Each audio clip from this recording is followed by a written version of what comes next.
Hi అండి, welcome to Preethi channel. ఎలా ఉన్నారు? ఈరోజు నేను ఆంధ్ర స్పెషల్, ఆంధ్ర మాత అంటారు కదా, గోంగూరతో పులిహార చేశానండి. చింతపండు పులిహార కాకుండా గోంగూర పులిహార చాలా టేస్టీగా వచ్చింది. మీరు కూడా ట్రై చేయండి. ఈ వీడియో లాస్ట్ వరకు స్కిప్ చేయకుండా చూడండి. ప్రీతి ఛానల్ సబ్స్క్రైబ్ చేసుకుని వాళ్ళు సబ్స్క్రైబ్ మై ఛానల్. ఇప్పుడు ముందుగా నేను అరడబ్బా బియ్యానికి చేశానండి. కొంచెం పసుపు యాడ్ చేసుకొని, ఒక స్పూన్ ఆయిల్ యాడ్ చేసి, ఒక 2 విజిల్స్ కుక్కర్లో మనం విజిల్స్ రానిచ్చుకోవాలి. చాలా పలుకుగా ఉండాలి. చూడండి, ఇలాగా పొడి పొడిలాడుతూ ఉండాలి. ఈ రైస్ని ప్లేట్లో వేసుకొని బాగా చల్లారనిచ్చుకుంటే రైస్ అంతా కూడా పొడి పొడిలాడుతుంది. ఈ విధంగా చల్లారనివ్వాలి. ఇప్పుడు స్టవ్ మీద కడాయి వేసుకొని కొంచెం ఆయిల్ యాడ్ చేసుకొని, ఆవాలు 1 స్పూను, మెంతులు 1/2 స్పూను వేసుకోవాలండి. ఇప్పుడు ఈ ఆవాలు మెంతులు చిటపటలాడుతుండగా ఓ 10 వరకు ఎండుమిరపకాయలు వేసుకొని ఎర్రగా దోరగా వేయించుకొని మిక్సీ జార్లో తీసుకోవాలి.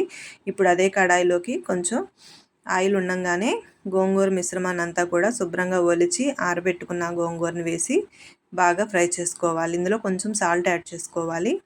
ఒక కట్ట గోంగూర తీసుకున్నానండి నేను. చూడండి, ఆకుకూర అంతా కూడా గోంగూర ఇలా మెత్తగా అయిపోయింది కదా, స్మాష్. నెక్స్ట్ కొంచెం పసుపు యాడ్ చేసుకోవాలి.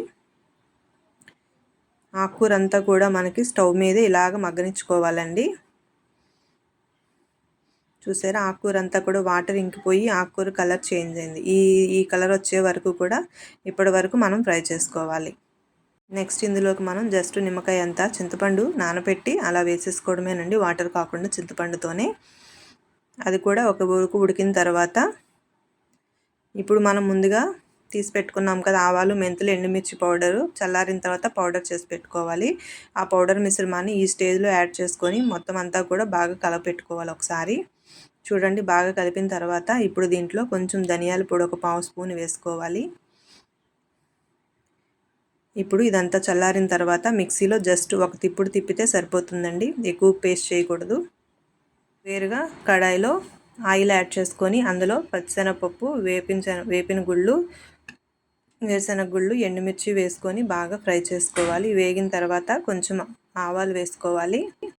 ఇప్పుడు తాలింపు దినుసులన్నీ కూడా, పప్పు దినుసులన్నీ ఫ్రై అయిన తర్వాత దీంట్లో మనం ఒక 2 పచ్చిమిర్చిని కొంచెం కరివేపాకుని వేసి ఫ్రై చేసుకోవాలి. అలాగే ఒక పావు స్పూన్ అంతా ఇంగువ యాడ్ చేసుకోవాలి. ఇప్పుడు తాలింపు మిశ్రమం గోంగూర కడాయిలో వేసాను. ఆ ఆయిల్ అంతా పీల్చుకుంటుంది. ఇప్పుడు నెక్స్ట్ మనం గోంగూర పేస్ట్ చేసాం కదా, ఇది కూడా పక్కకు తీసుకోవాలి. ఇప్పుడు పులిహార కోసం తీసుకున్న రైస్ మిశ్రమంలో గోంగూర పేస్ట్ చేసి పెట్టుకున్నాం కదా, ఈ పేస్ట్ అంతా వేసి రైస్ అంతా ఈ గోంగూర మిశ్రమం పట్టేటట్టు బాగా కలుపుకోవాలి. ఒక కట్ట గోంగూర ఒక డబ్బా బియ్యానికి సరిపోతుందండి.